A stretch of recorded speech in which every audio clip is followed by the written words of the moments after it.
Students, इस video में मैं आपको क्लास 11th से रिलेटेड एक बहुत ही इम्पोर्टेंट टॉपिक कॉम्प्लेक्स नंबर का मॉडुलस, मल्टीप्लिकेटिव इनवर्स, आर्गुमेंट्स और पोलर फॉर्म से रिलेटेड कुछ कॉन्सेप्ट को एक क्वेश्चन के जरिए समझाने जा रहा हूँ। तो शुरू करते हैं आज का ये वीडियो। जेड इक्वल टू हमारे पास दिया हुआ है i-1 upon cos pi by 3 plus I sine pi by 3। अब सबसे पहले हम लोग इसको कॉम्प्लेक्स नंबर का जो स्टैंडर्ड फॉर्म होता है उसमें हम लोग इसे लिख लेंगे।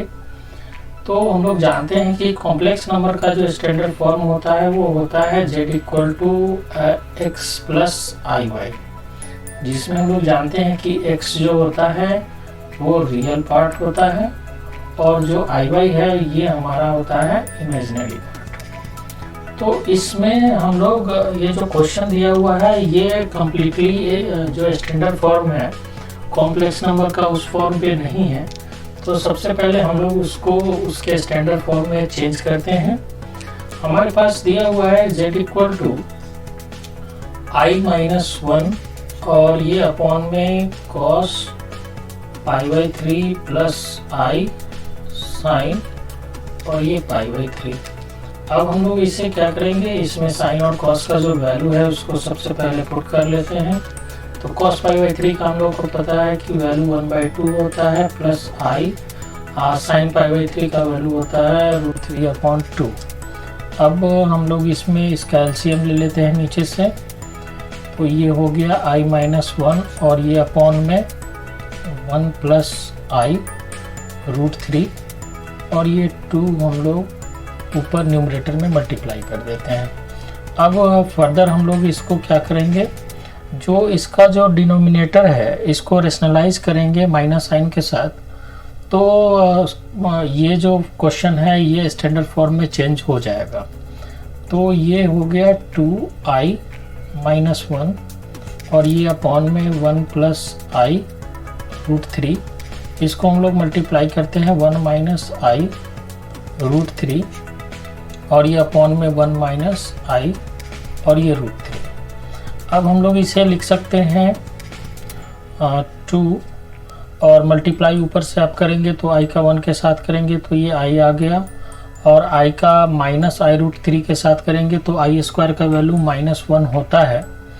तो यहाँ से हम लोग लिख सकते हैं प्लस √3, फिर -1 का 1 के साथ करेंगे तो ये आ जाएगा -1 हम लोग के पास आ जाएगा। यहाँ पे साइन ये -1 हो जाएगा और -1 और माइनस आई √3 के साथ मल्टीप्लाई करेंगे तो ये हो जाएगा प्लस आई और ये √3 और ये अपॉन में हम लोग के पास आ गया a plus B into A minus B के फॉर्म पे ये क्वेश्चन है। नीचे जो डिनोमिनेटर हम लोग के पास दिया हुआ है तो हम लोग जानते हैं कि a plus B into A minus B का जो फॉर्म होता है वो होता है a² माइनस b²।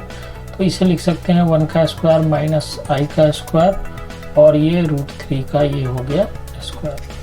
अब हम लोग ऊपर में इसको अगर अरेंज करेंगे रियल पार्ट को अलग और इमेजिनरी पार्ट को अलग, तो यहाँ से हमें क्या मिल जाएगा √3 माइनस 1 और एक मिल जाएगा हम लोग के पास। अगर i को कॉमन करेंगे तो ये मिल जाएगा √3 और ये +1 और ये अपॉन में क्या हो गया हम लोग के पास 1 का स्क्वायर तो 1 हो गया, i² -1 होता है तो ये हो जाएगा प्लस और ये √3 का स्क्वायर करेंगे तो ये हो गया 3।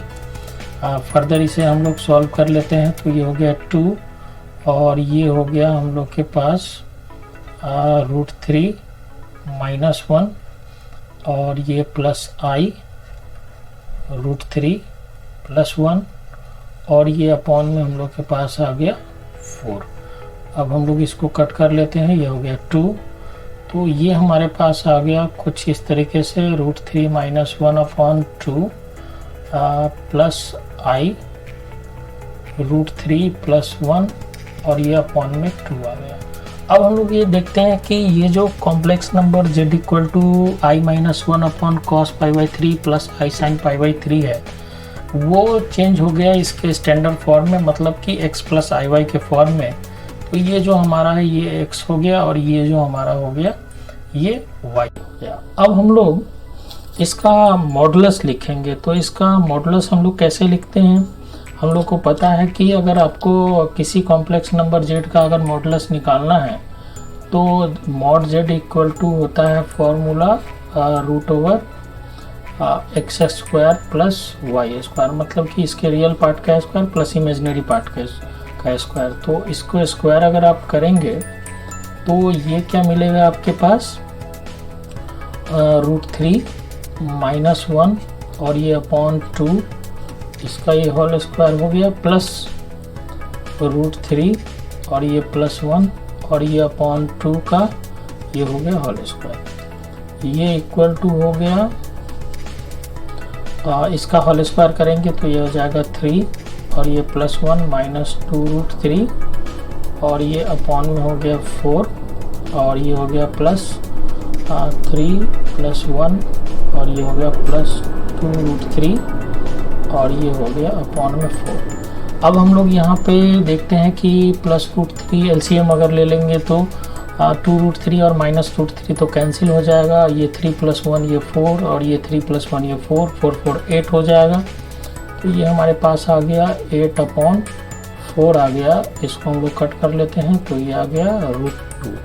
तो ये जो कॉम्प्लेक्स नंबर है इसका जो मॉडुलस आया ये √2 के बराबर आ गया।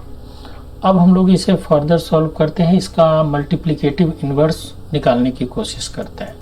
तो मल्टीप्लिकेटिव इन्वर्स कभी भी आपको अगर निकालना है तो इसका जो फॉर्मूला होता है आप इसका यूज कीजिए।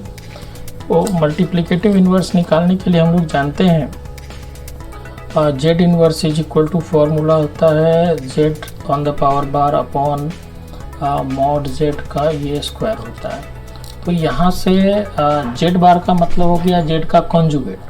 तो ये जो कॉम्प्लेक्स नंबर हमारे पास जो z इक्वल टू आया √3 -1/2 प्लस √3 + 1/2, इसका कॉन्जुगेट अगर आप लिखेंगे तो ये आ जाएगा z बार इक्वल टू √3 -1 और ये /2 और -i और ये हो जाएगा √3 और ये +1 और ये अपॉन में 2, ये इसका z बार आ गया। तो यहाँ से हम लोग इस वैल्यू को लिख लेते हैं तो ये आ जाएगा √3 -1 अपॉन 2 और ये हो गया हम लोग के पास -i और ये हो गया √3 + 1 और ये अपॉन में 2 और ये नीचे जो डिनोमिनेटर है मॉड z का स्क्वायर मतलब कि मॉडुलस का स्क्वायर, ये हमारे पास आया है √2। √2 का स्क्वायर करेंगे तो ये आ जाएगा 2।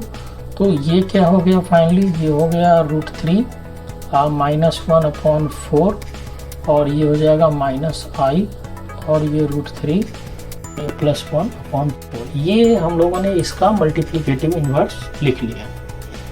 अब हम लोग इससे फर्दर जो हमें फाइंड आउट करने के लिए है वो ये है इसका आर्ग्यूमेंट निकालना। अब आपको आर्ग्यूमेंट निकालने के लिए आपको सिंपल, आप लोगों को पता है कि tan थीटा हम लोग इसके लिए निकालते हैं और tan थीटा क्या होता है, मॉडुलस ऑफ y/x होता है। तो यहाँ पे जो क्वेश्चन हम लोग के पास जो ओरिजिनल था इसमें z equal to √3 -1/2 plus i √3 + 1/2 है। तो इसका जो इमेजिनरी पार्ट है वो है √3 + 1/2 और रियल पार्ट है √3 - 1/2। तो हम लोग यहाँ पे इसको प्लेस करते हैं तो ये क्या मिलेगा, ये मिलेगा √3 + 1/2 और ये अपॉन में √3 - 1/2 और ये मॉड में इक्वल टू, इसको सॉल्व अगर आप करेंगे तो फाइनली हमारे पास मिल जाएगा √3 + 1/√3 और ये -1। अब हम लोग देखते हैं कि यहाँ पे इस वैल्यू से आप tan थीटा का वैल्यू नहीं निकाल पाएंगे कि एग्जैक्टली थीटा का वैल्यू क्या है। तो हम लोग फर्दर इसे मॉडिफाई करते हैं। इसे हम लोग लिख सकते हैं, अगर हम लोग इसमें √3 से अगर न्यूमरेटर और डिनोमिनेटर में अगर डिवाइड कर दें तो ये बन जाएगा 1 + 1/√3 और ये 1 - 1 ये √3 बन जाएगा। और ये फर्दर हम लोग इसे लिख सकते हैं tan π/4 लिख सकते हैं क्योंकि tan π/4 का वैल्यू 1 होता है। और प्लस इसको हम लोग लिख सकते हैं क्या, tan π/6 लिख सकते हैं क्योंकि tan π/6 का वैल्यू 1/2 √3 होता है और ये अपॉन में हो गया 1 माइनस tan π/4 इंटू tan π/6। अब मेरा मकसद है यहाँ पे इसको इस तरीके से लिखने का, हम लोग को पता है कि tan जो x प्लस वाई का जो फॉर्म होता है वो क्या होता है, tan x plus tan y upon 1 minus tan x into tan y। इस फॉर्म पे बैठाने का हम लोग का जो मकसद है। तो यहाँ से हम लोग देखते हैं कि जो tan थीटा का जो वैल्यू आ गया, इसे हम लोग लिख सकते हैं tan π/4 प्लस π/6, क्योंकि यही इसका जो एक्सपेंशन है वो इसके बराबर है। तो यहाँ से जो हम लोग के पास आ गया theta is equal to π/4 plus π/6। अब दैट इज इक्वल टू, अगर यहाँ पे आप एलसीएम लेंगे तो ये आ गया 12 और ये 4 3 जा 12 तो ये हो गया 3 पाई, 6 2 जा 12 तो ये हो गया 2 पाई, तो ये हो गया 5 पाई अपॉन 12 आ गया। अब ये यहाँ पे जो थीटा का वैल्यू आया, मतलब ये जो आर्गुमेंट आया ये आपका आ गया 5 पाई अपॉन 12 आ गया। अब जो नेक्स्ट पार्ट हमें बनाना है इसका, उसका ये है पोलर फॉर्म। अब जो पोलर फॉर्म होता है किसी भी कॉम्प्लेक्स नंबर का, वो होता है z equal to r cos theta plus i sin theta के बराबर होता है।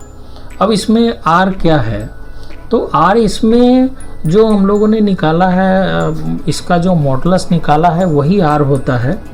तो मॉडुलस हम लोगों ने निकाला है वो किसके बराबर था, वो था हम लोग के पास √2 के बराबर। मॉड z का जो वैल्यू निकाला था ये √2 के बराबर है और यही हमारा r है। तो इस केस में z इक्वल टू ये हो गया √2 और ये हो गया cos थीटा का वैल्यू हम लोगों ने निकाला है 5 पाई अपॉन 12 और ये हो गया i sin थीटा का वैल्यू 5 पाई अपॉन 12। ये हमारा हो गया पोलर फॉर्म इस क्वेश्चन का। अब इस क्वेश्चन में मैंने आपको जो ये सारे जो कॉन्सेप्ट बताए हैं, इसी कॉन्सेप्ट पे ही सारे जो मॉडुलस है या आर्गुमेंट है या मल्टीप्लिकेटिव इन्वर्स है, ये आपको इसी फॉर्म पे ही बनाने होते हैं।